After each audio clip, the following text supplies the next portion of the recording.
नमस्कार। श्रमिक मंत्र न्यूज में आपका स्वागत है। आप देख रहे हैं श्रमिक मंत्र न्यूज और मैं हूं आलोक शर्मा। एक बार फिर से हाजिर हूं आज की मुख्य खबर के साथ। बिहार सरकार भले ही दावा कर रही हो कि जंगल राज अब जड़ से खत्म हो गया है और अब एनडीए की सुशासन वाली सरकार सत्ता में है, लेकिन एनडीए गठबंधन सरकार में कुशासन आज भी चरम पर है, जिसका प्रमाण बीते 6 नवंबर 2025 को दिखाई दिया। आपको बता दें कि एनडीए सरकार के डिप्टी सीएम विजय सिन्हा वह प्रशासनिक नाकामियों पर खुद ही सवाल उठा रहे हैं।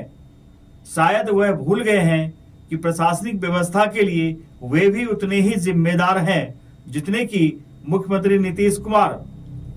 अब डिप्टी सीएम पर सवाल उठना लाजमी है कि अगर राजधानी पटना भी आज सुरक्षित नहीं है तो बिहार के बाकी हिस्सों में लोगों की सुरक्षा का क्या ही कहना। हालांकि विजय सिन्हा के बयान ने यह बात साबित कर दिया है कि एनडीए सरकार के रहते 2025 के विधानसभा चुनाव पारदर्शी तरीके से कराना नामुमकिन है। कारण दानापुर का एक वीडियो भी सोशल मीडिया पर तेजी से वायरल हो रहा है, जिसमें कहा जा रहा है कि प्रशासन आम मतदाताओं को उनके मताधिकार का प्रयोग करने से रोक रहा है। अगर यह सही है तो यह कुशासन नहीं तो और क्या है। हालांकि श्रमिक मंत्री इस वायरल वीडियो की पुष्टि तो नहीं करता है। ये गुंडा राजद का है और सत्ता में आ रही एनडीए से छाती पर बुलडोजर चलेगा। ये गुंडा देख रहे हैं, गांव घूमने नहीं देगा उम्मीदवार। विक्ट्री जीत रहे हैं, विजय सिन्हा जीत रहा है। ये राजद का, जादव का गुंडा है, राजद समाज का। अच्छे जादव लोग को विजय वोट देने दिया और राजद का गुंडा राज कायम करना चाहता है।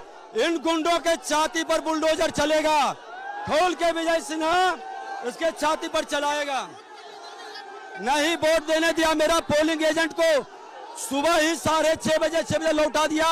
अति पिछड़ा और दलित समुदाय का हमारा पोलिंग एजेंट था और इसका गुंडे देखिए, सत्ता में नहीं आया है तो ये गुंडे है। ये खोरियारी है ना, खोरियारी का बूथ है 404 और 405। एक गुंडा है। खोल कर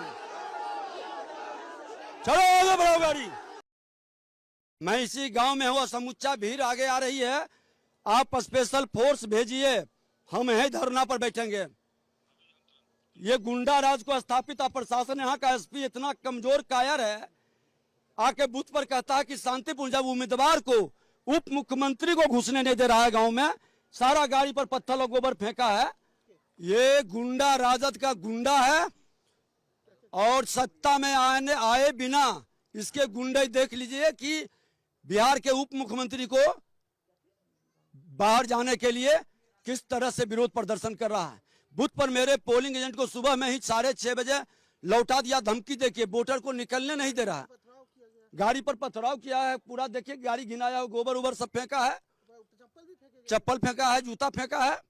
इस तरह के गुंडा राज। और यहाँ का एसपी इतना कायर कमजोर है, आके कहता कि शांतिपूर्ण मतदान हो रहा है। धिक्कार है इसे प्रशासन को। यहाँ पे क्या सेंट्रल फोर्स नहीं है? सेंट्रल फोर्स बूथ के अंदर दिया है। रोड पेट्रोलिंग में रहना चाहिए ना, पेट्रोलिंग पर गांव में निकलने नहीं देता है। और कल हमारे दलित के अति पिछड़े समाज के लोगों को ये लोग धमकी दिया, कोई भी घटना घटित होगा इसी गांव में आकर हम बैठेंगे, अनशन करेंगे। तो क्या अभी आपने एसपी से बात किया, क्या किया? एसपी कह रहा है कि हाँ हम देख रहे हैं। अभी क्या इलेक्शन कमीशन को भी इसका खिलाफ? हम भेजेंगे, भेजो रे, हम कहे हैं भेजने के लिए। तो ये कौन सा गांव है? क्या ये खुरियारी गांव है। खुल करके सुबह ही 6:30 बजे से हम मामला इतना गंभीर है, उसके बाद भी इतनी लापरवाही है प्रशासन की ओर से। धिक्कार है इसे। ये लोग जो है कौन है? ये कुल राजद के लोग हैं और राजद के भी शरीफ लोगों को नहीं, राजद के गुंडे लोग ये सब हैं। देहरादून से श्रमिक मंच संवाददाता की एक खास रिपोर्ट।